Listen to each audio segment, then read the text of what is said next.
Your real estate license is your greatest opportunity to create wealth. The biggest thing is, are we asking the right questions when we're at those appointments to find the true pain point? I believe that our industry is so financially illiterate, understanding interest rates, understanding how money moves and breathes. My honest goal is that if one agent, 100 agents buys one house as a rental property, if you can sacrifice a little now, you're gonna have a whole lot more later, and you're gonna be really glad that you did do it.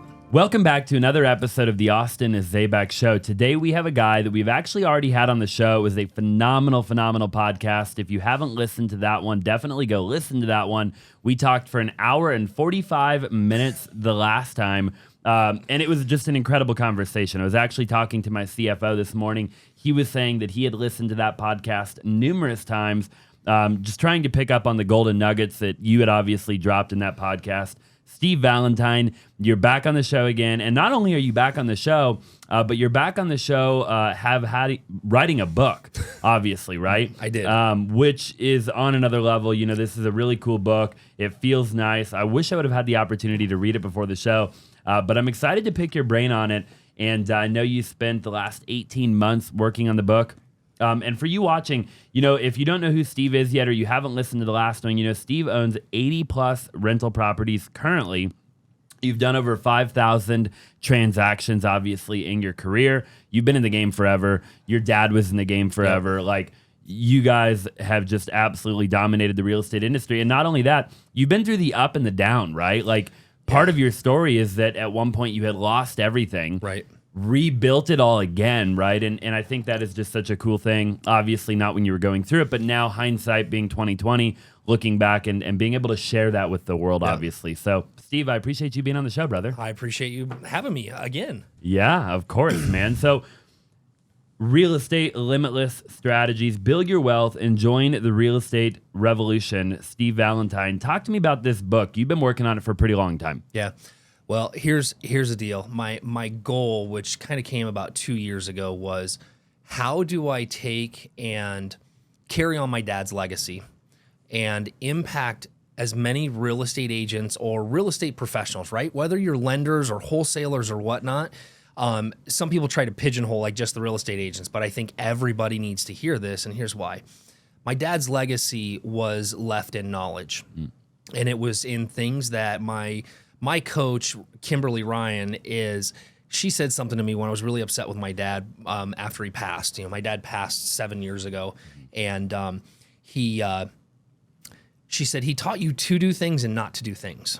And so we had to go through the things he taught me not to do. So my dad was huge in the trustee sale, right? Mm-hmm. Competing with all those guys that were on TV back in the days, right? And he bought 1,000 homes at trustee sale for investors. But when he passed away 7 years ago, he owned nothing.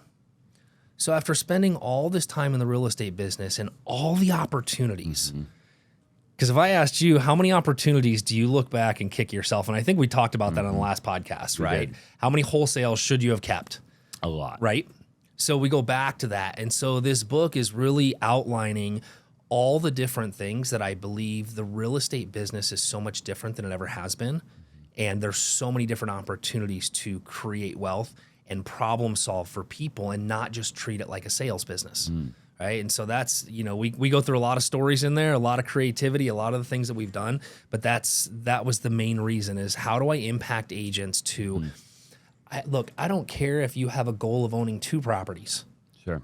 But there should be some goal besides the transaction and the GCI goal every year.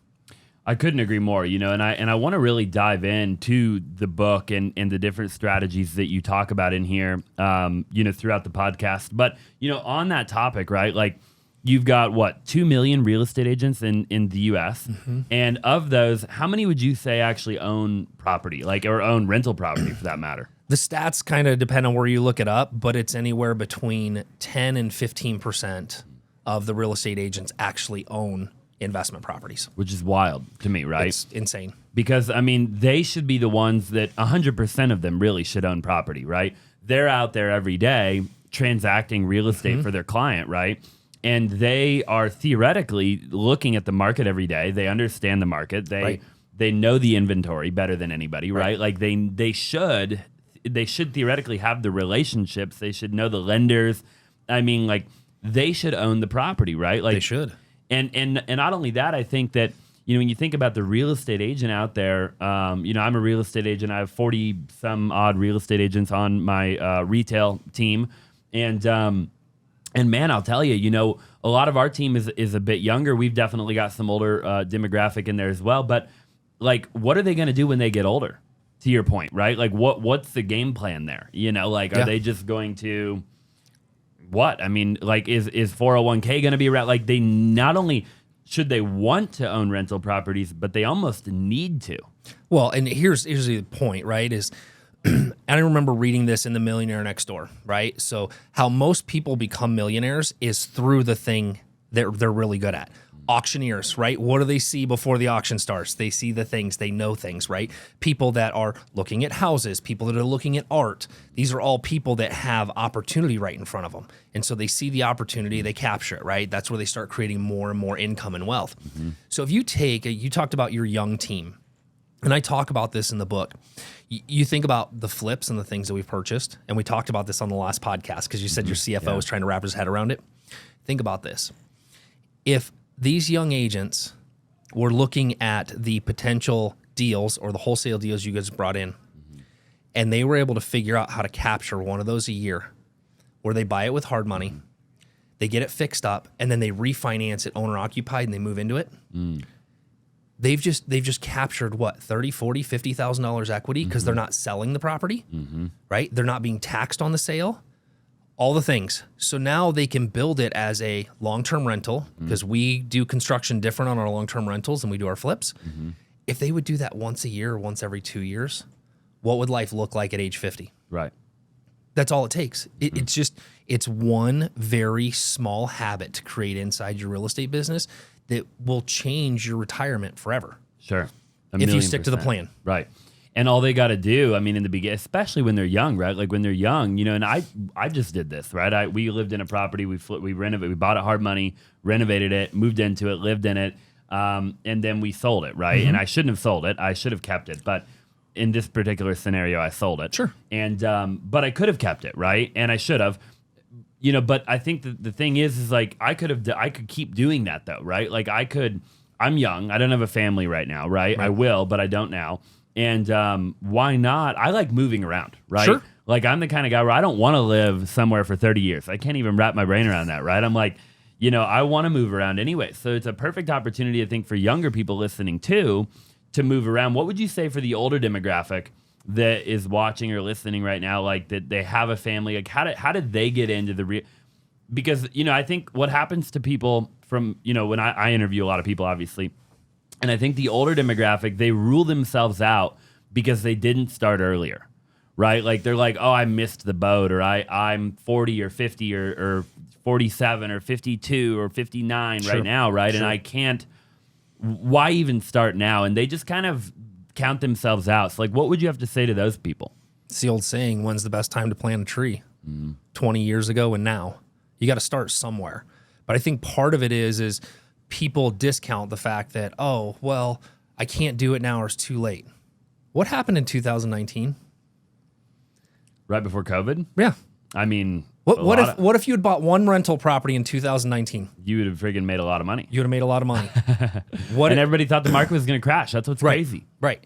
So had I not started, right? My dad passes away and I looked at things and I'm like, and I was tainted because I'm looking at houses I'm like, oh God, this house is 110. I sold this 5 years ago for 30 grand. I'm like, I got to start.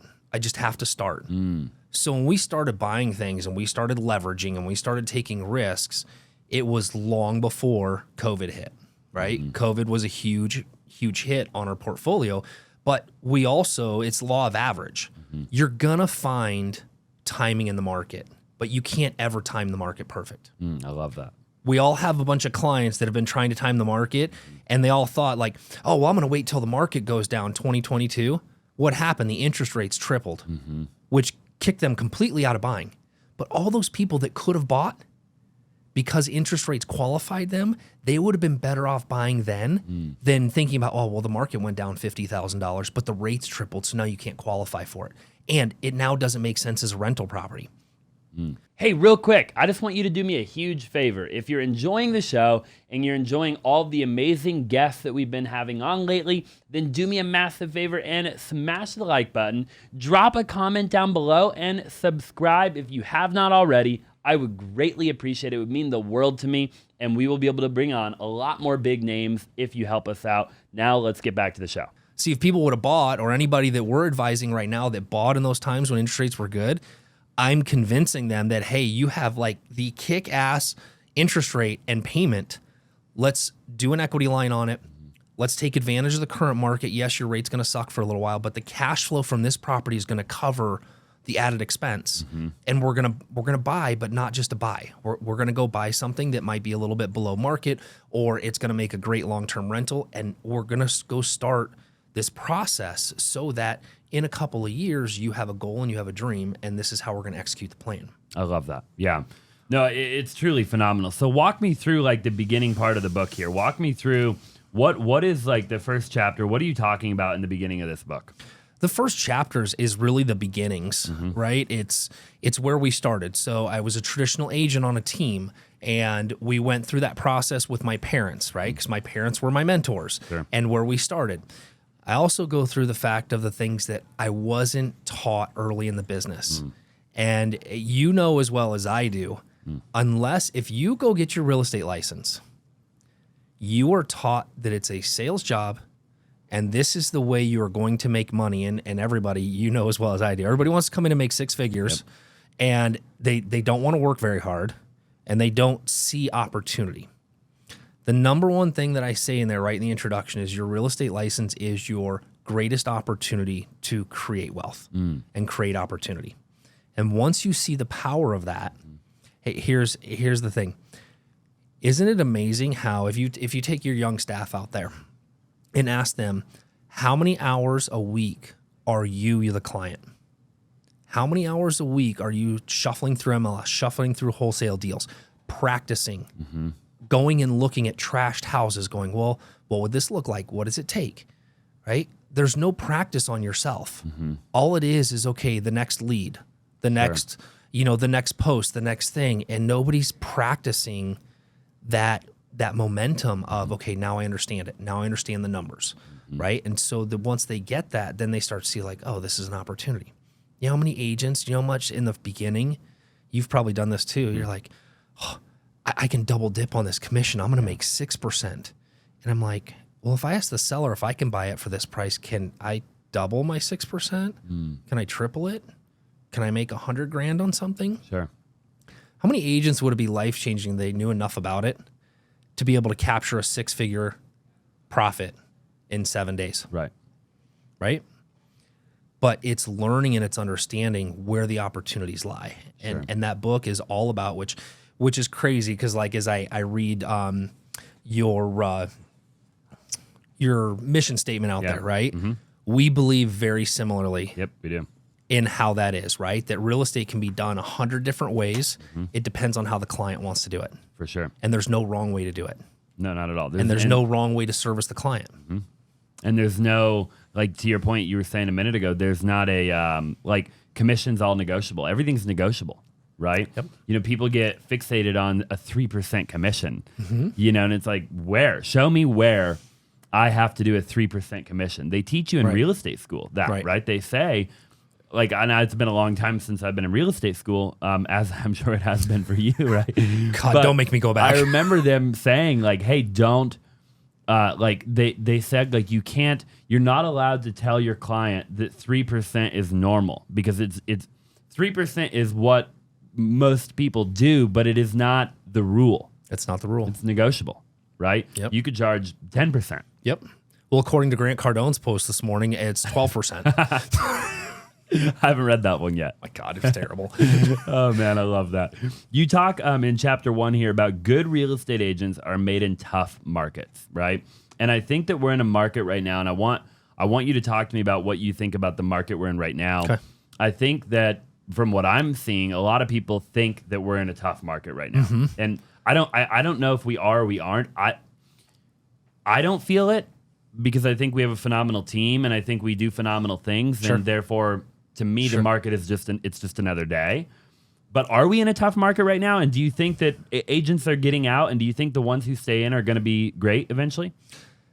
The ones that stay in it and learn to pivot will become great, because here in our market, if I start mentioning names, these are all the agents that went through from traditional into the foreclosure market and made it out stronger on the other side, right? So let's go through some of the big names. Brian North, George Lawton, Kevin and Fred, Kevin Weaver, Fred Kaufman. I said that wrong. Kevin Kaufman and Fred Weaver, right? Brian Gubernick, Brett Tanner, Ben Kenny. When you start going through the names, these are all people that were traditional agents that the business went, and then we all had to pivot, right? That was how I met Kevin and Fred, was through short sales. They pivoted into short sales. I pivoted into REOs. My dad pivoted into the trustee sales. People learn to pivot. If an agent thinks the market is tough now, try taking this, okay? I would sell an average, let's say, I think the average price point in 2007, 2006 at the height was about $250, $300. You'd make about a $9,000 commission, right? Do you know how many REOs I had to sell to make $9,000? 10. Yeah, because we were selling $30,000 homes in Maryville, and we got paid a minimum $750 commission after I managed the property for Fannie Mae for 6 months. So it was done in volume, but I had to sell 10 houses to equal that one. We still have an average price point of around $400, $425, which means you can still make between 9 and 12 grand, right? You can still do very, very well in this market. You just have to work harder to go through the objections and positioning yourself and those types of things. So I don't think the market's tough right now at all. I think people were just so used to it being so easy, even though it was tough, like with multiple offers and things. But I was driving around yesterday. I was thinking about, I'm like, remember all the agents, they would post, sold this house in 2 days, sold this house in 24 hours. Like they were doing something. I'm like, it's just the market. Good job, right? Sure. A monkey could stick a sign in the yard and sell it in 24 hours at this point in time. Literally. Now, you see it, right? There was an article in October in Phoenix Business Journal that I think it was 37% of real estate agents were having to get second jobs. Wow.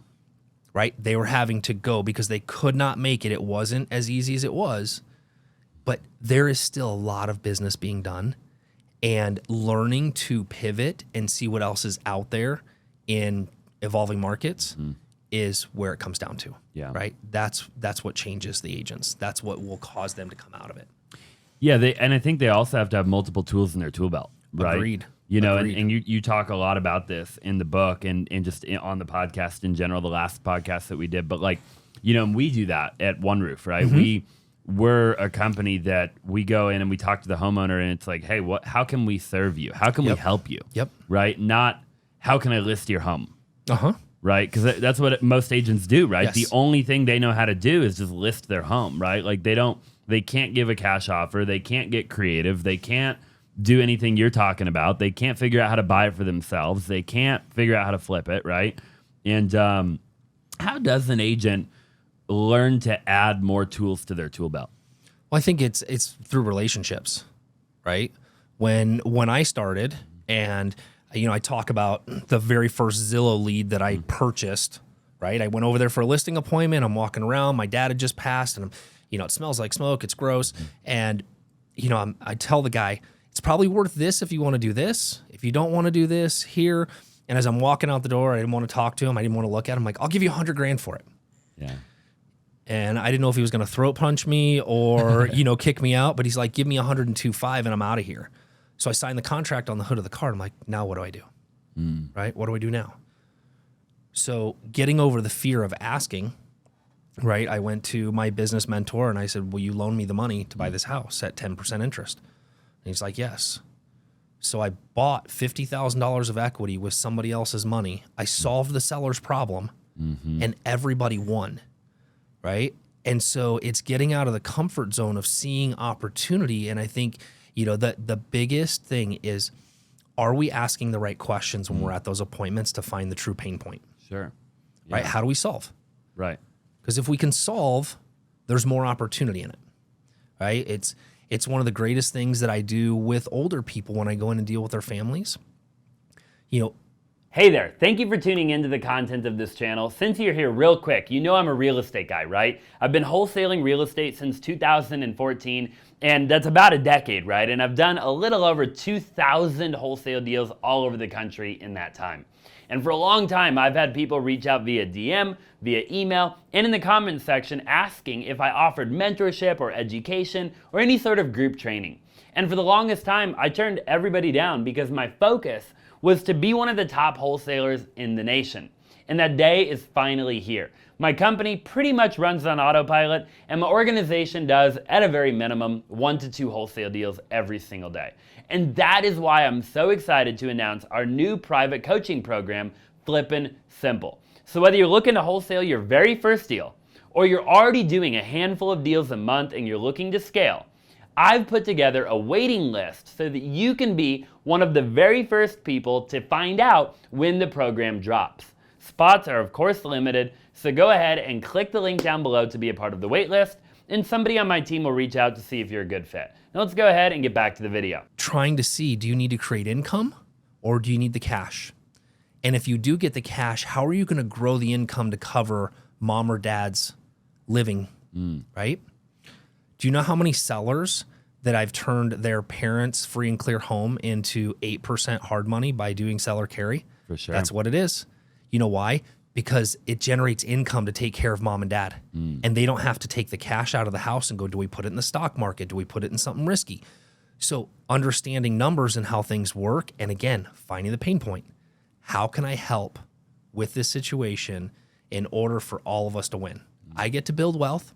I'm going to make money on this property. We're going to generate income for you, and we're going to solve, right? Those tools are all available. And the fun part about our business, yes, we have the Department of Real Estate, right? And I believe that if you're operating out of character and integrity, that you can create win-win strategies all day long, and you're not taking advantage of people, and you're doing, and you know, kind of a question for you. See, I think agents confuse fiduciary responsibility with getting the highest price out of the house. For sure. Our fiduciary responsibility is to solve the problem and give options. 100%. Right? It's not to take them down the road of, well, I can get the highest price for your house and I do the best marketing. It's, can you bring me the best solution? I couldn't agree more, because at the end of the day, the seller, they don't know what they don't know, right? Right. So like, you know, you can't, like, to your point, you have to give them information that they may not have otherwise known. That is the fiduciary. It's like if I hire a lawyer, if I'm getting sued, right? And I don't know much about the law. I just know I just got served with a freaking lawsuit. Right. And I need to protect myself, right? Well, I expect my lawyer to bring me multiple different options, not just let's fight back or let's do, you know, like I want multiple options of like, how do I get out of this, right? And all of those options, I'm not aware exist, most likely, right? Like I expect him to inform me and educate me on every option that I have so that I can make an educated decision on how I would like to proceed forward, right? And I think a real estate agent should be doing the same thing. Agreed. And that's, you know, that's where we go through the book on the different strategies and how we've applied them. And you know, what's even more fun about it, right, is that if you learn the conversation and the questions to ask, it actually builds better relationships, right? And you start to realize like, oh, you know, I don't go into listing appointments with presentations and things. I go in there with a list of questions that I ask them and try to figure out how I can solve for it. Sometimes it works, sometimes it doesn't. But here's the deal. If it doesn't, that's okay. Yeah. I'm not a sore loser. I'm moving on to the next thing. I don't have to win I mean, look, you've been in the business a while, so have I. Yeah. The days of like, I'm going to win every listing appointment I go into, no matter what, I don't care. What I do care about is that is there a relationship I can build with this person? And do I want to work with this person? Right? I think that's one thing that real estate agents need to learn is that listing appointment as much as an interview for them as it is the seller. Do I want to work with this person? Because we have all had those sellers that we wish we would have never met. Oh my gosh. Yeah. Right? Trust me. Yep. And then we have those sellers that, I mean, some of the funniest stories I have, like I have some stories, right? Probably the best one was sitting at a listing appointment. This was a really cool deal. I set a listing appointment with a referral. haven't done anything to this house in 30 years. It's on an acre. And I'm laughing. He's a retired cop. They're super sweet people, but this place is a train wreck. And I'm like, and they want to buy a new build. Like, that is their dream. The new builds weren't accepting contingencies at the time. So I gave them $20,000 non-refundable earnest money that I released to them to put down on the new build, right, which I represented them on. And then I bought their house, but I wrapped their existing mortgage and kept the payment the same. Mm-hmm. So I got the house when the build was done. Yep. But while I'm sitting there at that appointment, there's these cows walking in the backyard. I'm like, are those yours? He's like, no, it's my Hungarian neighbor. I'm like, oh. I'm like, they're kind of close to the pool, don't you think? We're laughing. Next time we turn around, there was a cow in the pool. Oh my gosh. It fell in the pool and it is drowning because cows can't swim. Right. So now for the next 45 minutes, we've got this little 5-foot tall Hungarian dude, and me and the police officer are trying to get this cow lassoed to get it over to the steps and out of the pool. Oh my gosh. We finally do, and the owner of the cow, he wouldn't let go of the rope. So now the cow is dragging him through the yard. It's like, I can't make this stuff up. It was so awesome. Dude, I literally have never heard anything like that in my life. They're awesome. A cow drowning in the backyard of. Yeah. I mean, those things happen. Right. You've got to love that. There's a chapter in here called The 5 Myths That We Need to Bust. Yep. Talk to me about that. So let's see if I can remember them off the top of my head. If you can, I can give you the book to reference. Well, it's been 18 months. One of the major myths is that, 20% down is required for every investment property. Yeah. Right? The other myth is I don't have any money. Mm-hmm. Yep. I'm trying to think of the other 3. Way to catch me off guard. Right. My tenants will damage my properties. Yep. We have that fear of, tenants damaging things and not taking care of things, which is totally the wrong way to think. Right. Because your tenants, if you treat them right, they become your partners. Love that. Right? Do you know Zach Keeps? Yeah. He's a good example of that. Yep. Yeah. Yep. Driving out, hanging out, you it's gotta true, love it. right? Yeah. You go through things, and the other thing too, like on the myths part of it is that not everything's a sale. You know how many strategies and solutions I provide to people that I get paid nothing? Mm-hmm. Right? It's all about helping people at the end of the day. Yeah. And sometimes it's not always the right thing for them to sell. You know how many times I tell people to keep their houses? Like, you need to keep this as a rental. This is how we do it. Now, if they don't want to do that option, that's fine. But I really try to help people understand like the wealth building process over there. Yeah. Debt is bad. I like that one. Because I get Dave Ramsey vibes, right? When, talk to me about debt is bad. Because I think there's a lot of misconception around debt, right? And having debt, and people look at people like you, or maybe like, I don't know, to the extreme, like Grant Cardone, whoever, right? And there's the Dave Ramsey people of the world that think, buy everything in cash. My dad is that way. We talked about it on the show last time. I grew up with my grandparents. I didn't grow up with my dad, but my dad owns everything in cash. Yep. Like, he does not have, I don't know how much money he's got. He's probably got a lot of money, millions and millions of dollars. He drives a car with 300,000 miles on it, owns everything in cash. And he's just a really old school guy, and you can't talk any sense into him. And it's fine. It's whatever. He's old now. Who cares? Right. But why did that generation think debt was so bad? My dad grew up very poor, right? Although my dad believed in leverage, but I think that generation is just worried about losing things, right? They've gone through the different recessions, depressions, all those things. And so they tend to not want to have anything risk-wise, right? If I own my house free and clear, then nobody can take it from me, right? Except for if you live in California. So maybe New York. And the debt on cars, it's bad, right? But you always look at it, right? So and I love what Robert Kiyosaki says, about this. And there's a story, and we've used the same story like in the way we buy things.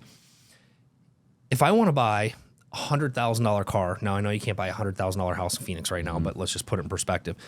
If I want to go buy a $100,000 car and I have been taught to pay cash for it, it's a depreciating asset. It does nothing, right? It's going to go down in value the minute I buy it. Yep. But if I borrow $100,000 at 5% on that car, and and it's being bought in the business, right? It's now a write-off. And I take that same $100,000 and I go invest it into something that's giving me a 7% return or cash on cash return rental wise. That cash is now paying for the car. Yep. Right? But I have an asset that's appreciating. Like, take that into perspective back to 2015 when I bought that house. Right? That house quadrupled in value in that 5-year period of time, the same time frame of a car loan. Mm-hmm. So I could have bought 5 cars with that house, right? And so that's where I believe that our industry is so financially illiterate, understanding interest rates, understanding how money moves and breathes. And I believe that we should spend more time understanding the leverage game so that you can see the bigger picture. You know, if I go back to the example of if you bought a $500,000 house at the end of 2021 at 2.5% interest rate and your payment's $2,200 a month versus now, I would have rather, and you could buy it for $450 now. It's $50,000 less. But you were paying 7% interest. Your payment is triple. Mm-hmm. You can't afford it. Yep. The interest rate is a golden nugget for the rest of your life. Mm-hmm. It creates great cash flow in a rental. Phenomenal. Right? So I think that that's a financial illiteracy piece of fear. Right? People are fearful to go in debt because, well, it's probably why I'm not fearful. I've already lost everything. Yeah. I already know what it feels like. But what that did train me to do was to make sure that I have reserves. I'm not over leveraged, right? What does that mean? Over leveraged, like, because you hear that term a lot, right? Like, don't over leverage. Like, is it like, okay, if I have a portfolio and I have 20% equity in my portfolio, I'm not over leveraged. Like, is there a number to being over leveraged, or is it more of a feeling? I mean, how do you determine if a person's over leveraged? I think over leverage is that if you're fearful, like, let's just take in perspective on the flipping houses. Mm-hmm. If you go and leverage hard money and you have just enough money to do the repairs and you don't have anything else to fall back on and that thing implodes, you over leveraged. Yep. Right? If you don't have anything to fall back on, anything like, how am I getting out of this? Right? So it's always looking at worst case scenario and can I get out of it? Mm-hmm. Right? And then you start looking at creativity. So I think we talked about this on the last podcast, and some people, I was looking through our portfolio yesterday, and some people would say I'm insane. I'm not so focused on cash flow right now because we have income, we have stability, we have all these things going. What I am concerned about is time.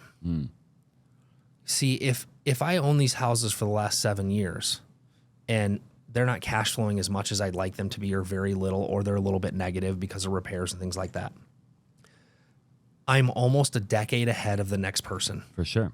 Right? So this is a hard thing for people to comprehend. You will take, and this is like rental properties in general, you will take $500 a month to put in your 401k. Creates no cash flow. Yes, it has some tax shelter, but it doesn't do anything for you, right? It's just a savings account. But people won't put $500 a month into a rental property that's appreciating that somebody else is paying off the debt as a savings account, right? So, and by the way, if you want to borrow from your 401k, you're taxed on it. Yep. You're, all the different things. Well, when I want to borrow against one of my free and clear rental properties, I got no tax and I can keep doing it over and over again. Right? So it's that over leverage is getting to a security place where I believe people should have savings. They should have reserves. They're things that are untouchable, and they should understand how those work before they start going into flips and those types of things. Right? Mm-hmm. So they're learning it a little bit at a time rather than going out and going, well, I'm going to borrow $200,000 from this guy and go buy this house. And then I'm going to go do this one. Next thing you know, the market implodes. How many flippers got damaged in 22? Ridiculous amount. Right. Ridiculous amount. I know a lot of I took people. a huge hit. For sure. But for some people, it took them out. Oh, 100%. Yeah. And I think there's people out there that it took out that they haven't even admitted that they got taken out yet. I see people on social media where I'm like, dude, yeah. So anyway. Again, you have to learn. So Yeah. I think the other thing about over leverage is when things were really easy, the 1920, those years, people got greedy. Here's the over leverage part, and it's probably not considered over leverage as it is. They started increasing their lifestyles before they should have. We see this a lot in the entrepreneur world, right? In the influencer world, they start making money and the cars get nicer, the houses get bigger, the rental amounts get bigger. You know how many influencers I know that are paying like 20, 30 grand a month for rent? Which is wild. I'm like, my mortgage payment is still $2,000 a month. Right. For sure. And there's nothing, I mean, dude, I feel you, bro. And I live right here at the Optima. I live in a beautiful apartment complex, but my rent is not a ton of money, believe it or not, you know. And I have the convenience of driving right here every day, and it's just a beautiful thing. Talk to me about, like, when you lost it all, right? Like, what did you learn when you had, you had the property management company back then, you had all the overhead, you had the employees, right? I mean, you had a lot going on, right? And then the market turned, you lost a bunch of stuff. And you talk about hitting what we call rock bottom, right? Which a lot of people I've interviewed have hit rock bottom. And I noticed that commonality, right? Of people who achieve success, a lot of them at one point in their life, they've hit rock bottom, which is an interesting commonality that you'll find. But talk to me about that. Like, what was the learning lesson there? And what would you not have done differently? Because I know you wouldn't do it differently because you wouldn't be the man you are today without that. Sure. But maybe there's somebody out there that doesn't have to go through that in order to become the man or woman that they need to be. 100%. And what would you tell them not to do or to do? One of the things that I would tell, I mean, especially in our industry, I said this from stage a couple of years ago, and I use it all the time, is that a dripping faucet fills a bucket, right? So the point in that is that every habit you can create financially, physically, all those things, they're the drips. They're not the big things. Because here's what I believe, right? It kind of goes back to tithing, right? If you won't tithe or save $10 out of 100, you won't do 100 out of 1,000, and you won't do 1,000 out of 10,000 because you haven't created the habit, right? You haven't started it. So if you don't start those habits and you make them small, then you won't do them when you have more money. You just continue to spend more money.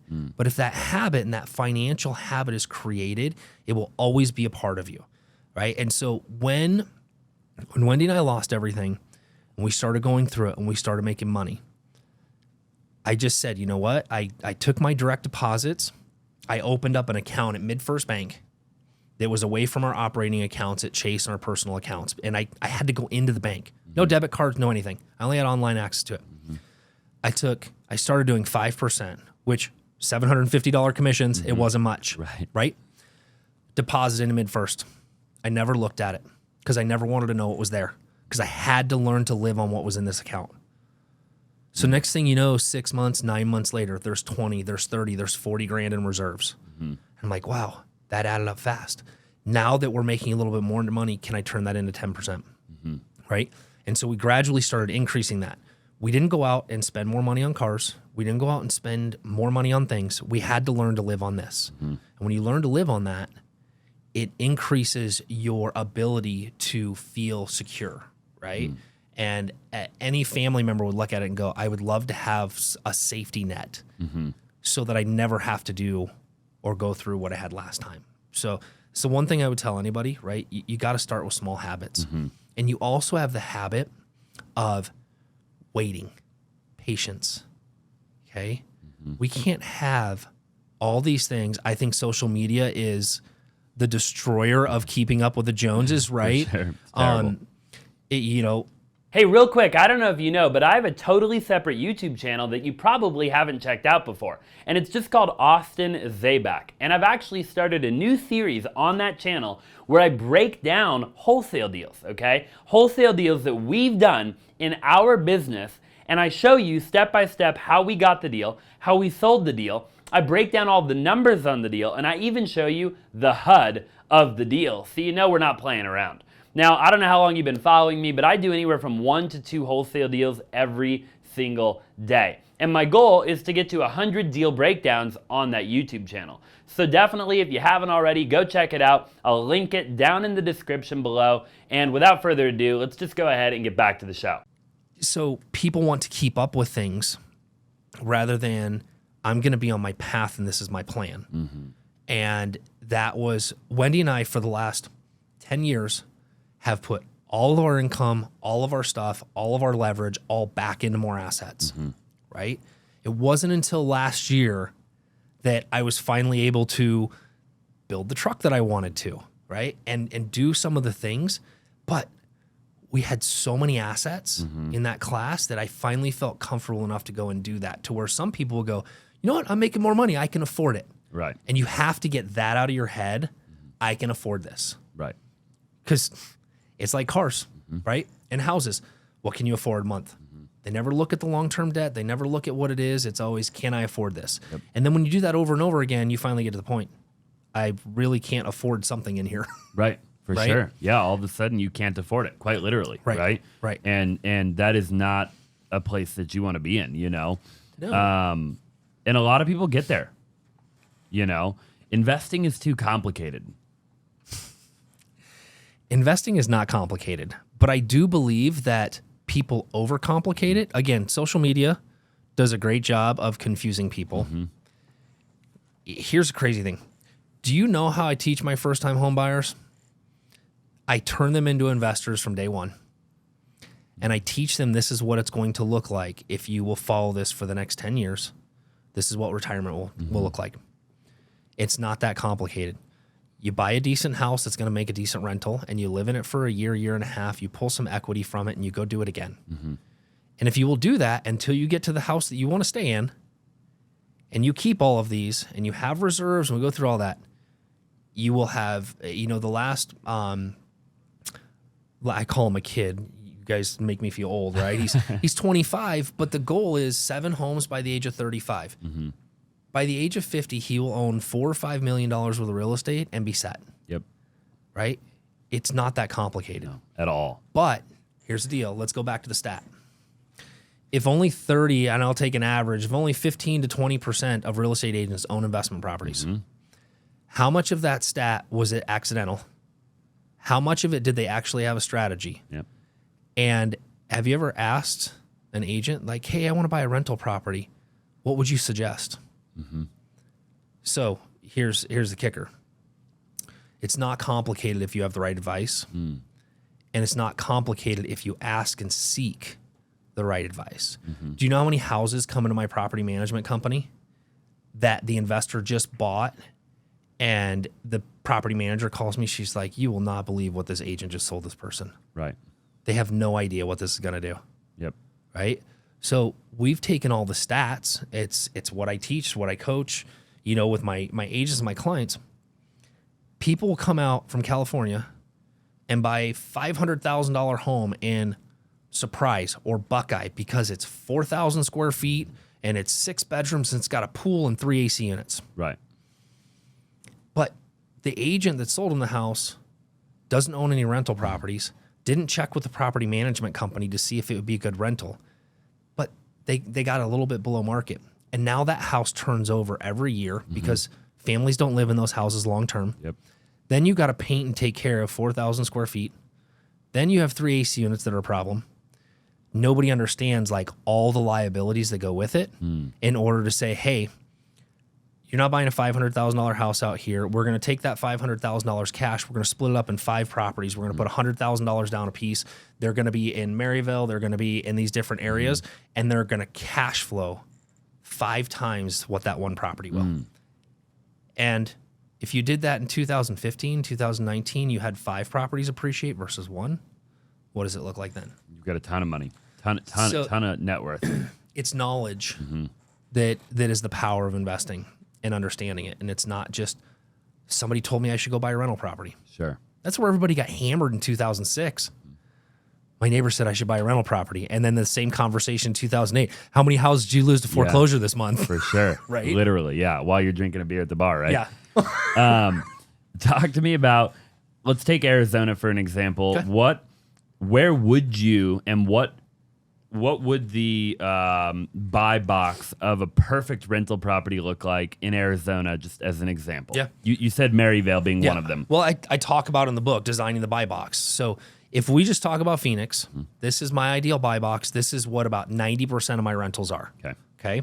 They are inside the 51 on the east, the 101 to the west, the 101 to the north, to about Glendale, maybe Bethany Home. There's a few that are a little beyond that because they were really good deals, right? That's my ideal buy box.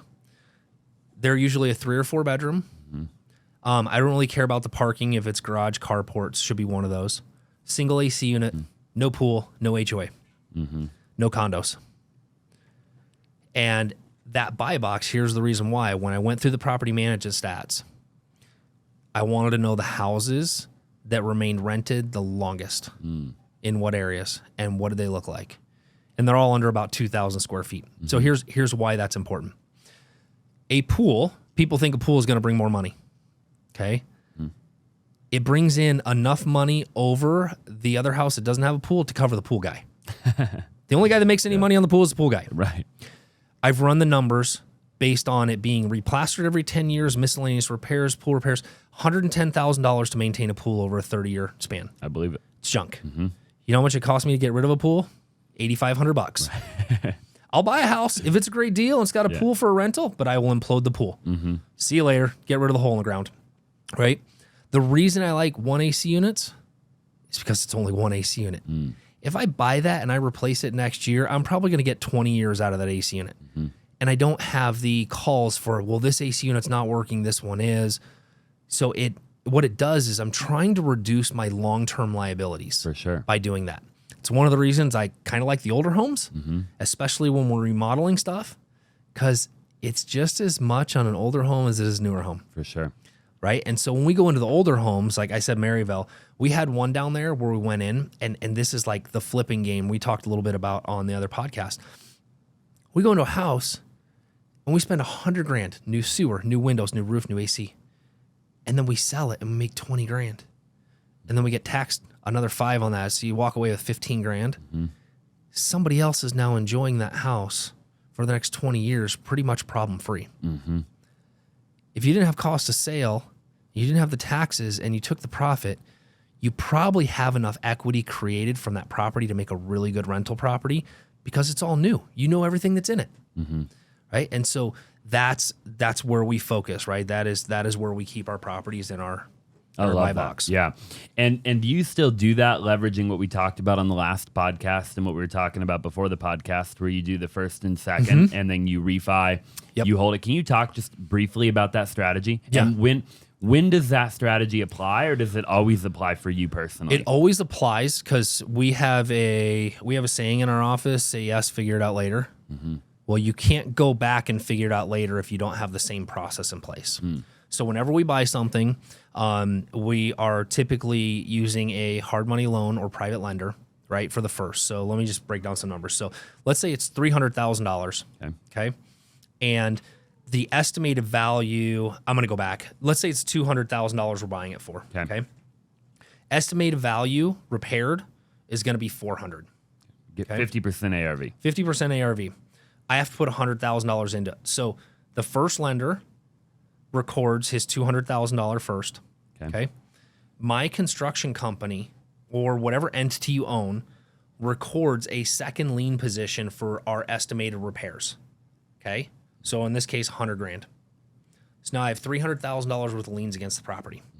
Fast forward, it's repaired, it's renovated, we refi. Appraisal comes in at $400,000. What's my ARV or what's my LTV? I'm refinancing 300, 400 value. I have a 75% LTV. All the construction money that was a lien is not considered cash out. So I get a better rate. I can usually get to about 80% LTV, which is loan to value for anybody out there that's wondering about the abbreviations. Sure. You ever notice that when we're on the podcast? We're like, Yeah, all the time. Like, what? So I created $100,000 in equity. Now let's take that as a flip. If I put it on the market at 400, in our current market, you're probably paying 3% in buyer concessions or close to it. If you're doing it the proper way, you're the investor, the realtor, so you're paying 6% in commissions and another 1% in closing costs. So $40,000 comes off the top. Yep. You hopefully net 60. Well, another 20 of that grand is going to the IRS. You're left with $40,000.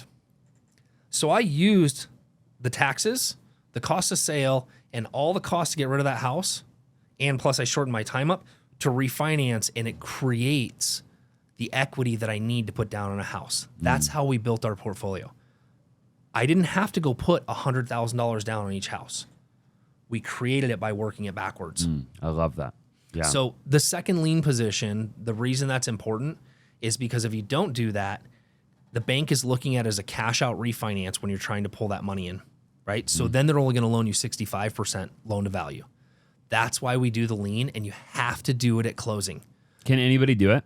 Anybody can do it. You just can't do it the day after closing because the bank looks at it and says, oh, well, you liened this after closing, which means you cashed out. So it was something that I learned earlier. I'm like, wait, if I do this, then I can do this. And I've had to go through multiple lenders, and nobody has said anything about it. Wow. In that scenario, though, what about the first lien guy, the hard money guy, the 200? Are you putting any money down with that lien guy? Not usually. Not usually. He'll loan 100%. Yeah, but these are relationships that I've had with private lenders for years. Most Okay. people are going to have to put, $40,000, $50,000 down. They're still going to get that out because it's still not considered cash out, right? Because it was down payment money. Yep. Got it. But So it still works. It's just money they need to have. Yeah. Right. Got it. But or just go build the relationships. Correct. Because anybody can build a phenomenal relationship where they could probably get 100% of the money, but you have to actually go build the relationship. You probably have to have, you have to have done it before. You have to have some experience. Yeah. And you have to build trust, right? And we have built a lot of trust with our investors and guided them through a lot of different things over the years. And that's one of the reasons we have the availability to the capital and, just being able to text message an investor and saying, I need $500,000 on Friday. Sure. Which is awesome. Yeah. Of all of the chapters in the book, what was your favorite chapter to write? Do you have one? That's a really good question. I really like breaking the myths out. The myths are important because I think that if I go back to the way my dad operated, if my dad would have broke those myths, the sky would have been the limit, right? If my dad would have talked to one of his investors during that time, do you know what it's like right now to go, I can borrow $500,000 buy a house? Like, I could have sent a text message to get $30,000 in 2009. My dad had so much access to investors. Like, even if he had partnered 50-50 with them or something, right? You could have borrowed money from somebody at 18% interest and still cash flowed back then. For sure. Really quick, if you're a real estate agent in the state of Arizona and you're looking to join a phenomenal team, then I would love to have a conversation with you. If you're looking for an incredible culture, you're looking for lead generation, you're looking for transaction coordination, then I would love to have a conversation and see if you would be a great fit for our team, okay? So again, if you're an agent in the state of Arizona, make sure you text the number 480-418-5339, the word agent, okay? Again, 480-418-5339, the word agent. Now let's go ahead and get back to the show. And it just wasn't a question. It was like, at what point in time are you doing all this and not doing it for yourself? And so breaking those myths down for the agents, my honest goal is that if one agent, 100 agents buys one house as a rental property, and it's so easy to get started, go buy a primary, but buy a small one, know that it's going to be a good rental, stick to the buy box, Yeah. and then move on to the next one. Sure. And don't buy just to buy. Some of you are going to have problems with your partners because they want to nest in things and do all these things, but the reality is you got to paint the picture. What's the long term? If you can sacrifice a little now, you're going to have a whole lot more later, and you're going to be really glad that you did do it. For sure. Right? Yeah. I love the people over profit. I'm excited to read that chapter. That's 100%. Yeah. All the time. It's always fun to look at our tenants and some of the different things. We talk in People Over Profit, we talk about one tenant in there that actually came from my son at school. He was really concerned about these two boys at school that were showing up with the same clothes on and this, that, and the other. And come to find out, Wendy ended up talking to the mom and divorced. She was getting kicked out of her house, and we were going to flip this house. And instead we put them in there. They still live in there 8 years later, and it's their home. Wow. And when it was last year, so those kids are all 18 now. One of those boys texted Christian and said, had you not mentioned this to your parents, our life would have been much different. Wow. So you're like, that's owning a rental property. Like, that's where some of that stuff is like really cool. So for sure. Yeah, that'll give you the goosebumps. You know, like actually, building relationships and serving people, caring about people, right? And I think when you do that, the money will always come. 100%. You know. Always will. Yeah. Every day I focus on like just building my team, pouring value into them, serving them at the highest possible level.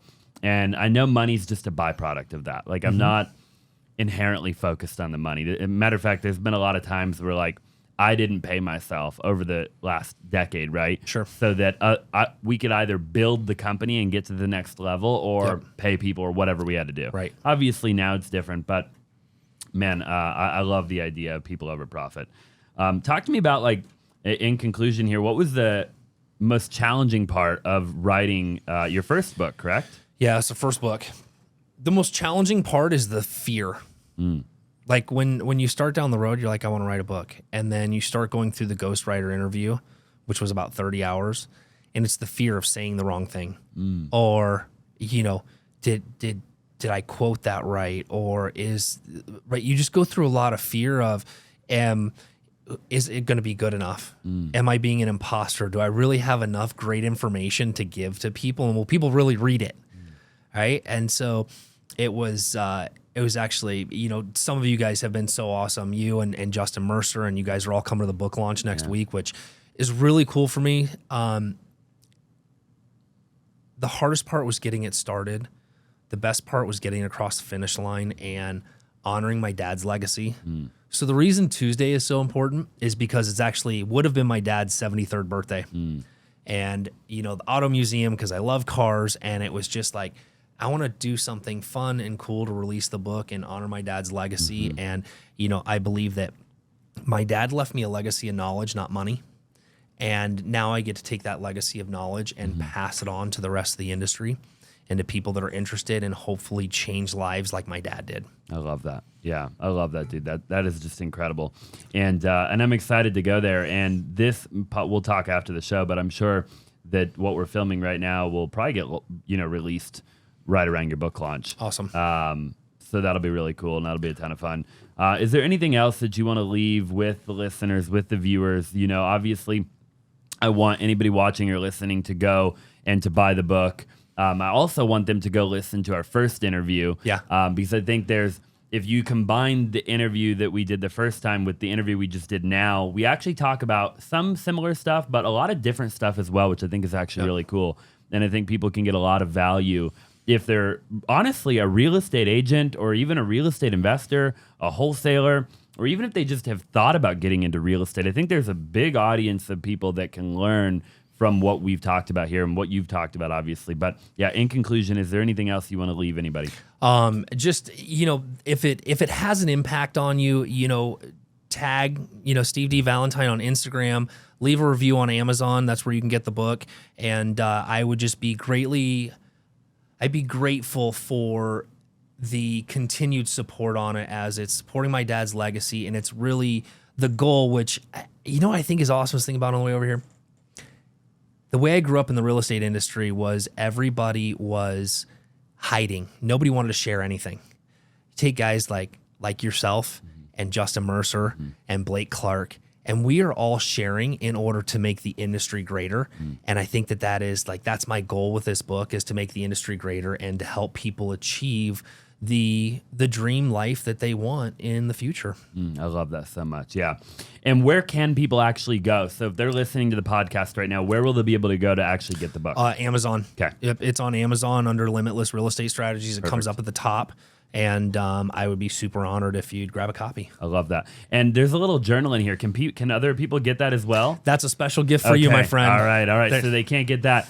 But what you can do is you can go ahead and leave a review for the podcast, right? Obviously, go support Steve. You know, Steve is the absolute man. And how can people get a hold of you, too? Like if they want to partner with you or they want to bring you a deal or they want to work on a deal with you, you know, and just learn from you. How can they do that? Instagram is the best place. Steve D. Valentine. You know, there's stuff in my bio. We've got a online community that we're working on right now.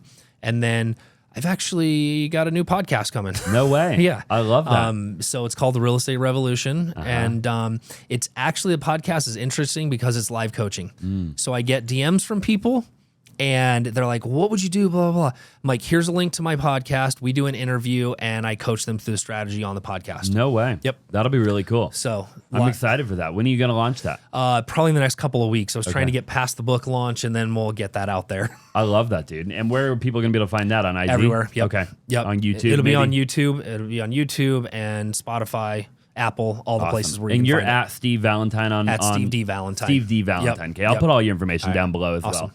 I appreciate you being on the show, Thanks, man. brother. Appreciate you. Thank you. Hey, if you're still watching the show, do me a huge favor. If you're listening, leave a 5-star review. Also, go ahead and like and subscribe and drop in the comments section down below. We'll see you in the next one.